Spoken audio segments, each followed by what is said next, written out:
Welcome to the Salmon Runs YouTube. Enjoy the video. In this video, I will explain how to make roll roti. To begin, let's gather our simple ingredients. You'll need about 2 cups of whole wheat flour, often called atta, which is key for authentic roti. We'll also use around 3/4 of a cup of warm water to bring our dough together.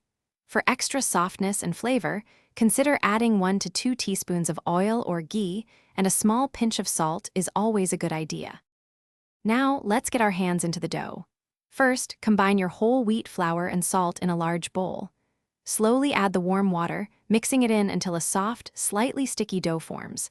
Next, knead this dough for about 5 to 10 minutes. It should become smooth and elastic. Finally, cover your dough with a damp cloth and let it rest for at least 30 minutes. This resting period is crucial for achieving soft, pliable rotis. With your dough rested, it's time to roll and cook. Divide your dough into 8 to 12 equal small balls, each weighing about 35 to 37 grams. Lightly flour your rolling surface and roll each ball into a thin, 6-inch diameter circle. Heat a tawa or skillet on medium-high heat until it's nice and hot.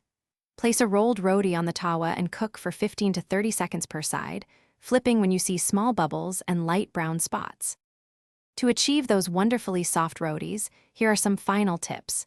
As the roti cooks, gently press it with a clean cloth to help it puff up. Once cooked, brush each hot roti with a little ghee or butter. This adds flavor and keeps them incredibly soft. Store your warm rotis in an insulated container or wrapped in a clean cloth to retain moisture.